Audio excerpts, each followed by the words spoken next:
Dorian, je m'occupe de toute la partie communauté, c'est moi qui prends soin de nos utilisateurs.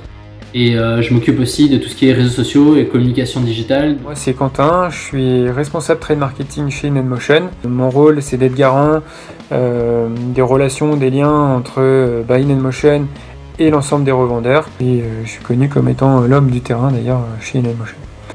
Salut, moi c'est Kevin, je suis responsable en fait de la gestion des marques partenaires au niveau européen. Puis je gère aussi la partie écosystème que j'anime un petit peu, par exemple tout ce qui est relationné avec les assurances. J'ai commencé la moto quand j'avais 10 ans, donc après 50 cm3 à 14 ans, gros cube à 18 ans. Je fais de la moto principalement sur route et un petit peu sur circuit. Donc sur la route aujourd'hui j'ai un Triumph, j'ai un Street RS et pour la piste ça va faire 4-5 ans maintenant, j'ai un Ninja, j'ai un 636 que j'utilise uniquement pour le circuit. J'ai un intérêt pour la moto depuis mon plus jeune âge. J'ai eu la chance de commencer dès l'âge de 5 ans sur une petite Piwi. Je roule maintenant quotidiennement avec une petite Triumph Bonneville. Je pratique la moto depuis 2013 maintenant. J'ai commencé avec plutôt des cafés racers. Et puis maintenant, de plus en plus, je m'attaque à ce genre de machine, donc les petites enduros. Donc celle-ci, c'est une DRZ. Je commence à préparer gentiment pour faire des petits rallyes. Puis là, dans le fond, hop, ma petite GS 800 qui m'a emmené dans des road trips un peu plus longue distance, plutôt orienté piste. Forcément, rouler à moto ça aide, ça permet de trouver des pistes de développement, ça permet de mieux répondre du coup aux attentes des utilisateurs ou des motards.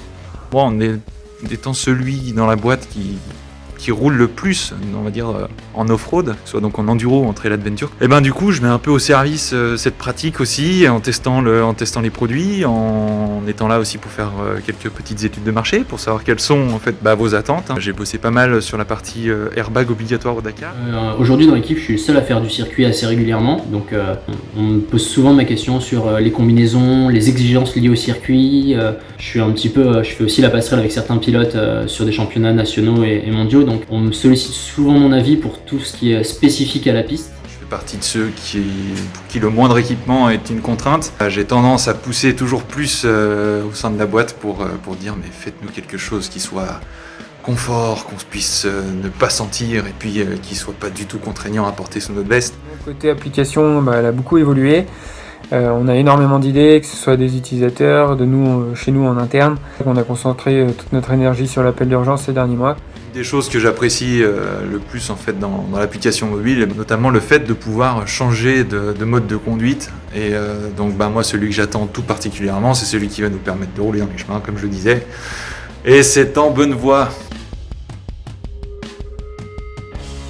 On a eu le retour d'un de nos utilisateurs, un motard qui a subi un accident il n'y a pas si longtemps que ça. Et il nous a écrit derrière « Je remercie toute l'équipe InNotion pour leur travail quotidien. Grâce à vous, le soir, j'ai pu rejoindre tranquille mes enfants et cela n'a pas de prix. Quand je roule à moto, je suis heureux de vivre et quand je descends de ma moto, je suis heureux d'être en vie. » Ça avait donné vraiment du sens au développement de notre produit et surtout à mon travail. C'est les histoires des pilotes du Dakar qui je trouve particulièrement courageux d'aller affronter cette course mythique dans les conditions qui en font aussi son charme. Comme ils disent au Dakar, c'est Dream Dare, Live It. J'espère bientôt pouvoir oser en tous les cas le faire. En fait la moto c'est une histoire de famille. Le jour où j'ai été chercher ma toute première moto, c'est le jour de la naissance de mon frère. Donc en fait je suis passé à la concession, j'ai récupéré ma moto et j'étais directement à la maternité voir mon frère. Et depuis, à chaque fois que j'ai une nouvelle moto, je récupère toujours les clés le jour de l'anniversaire de mon frère.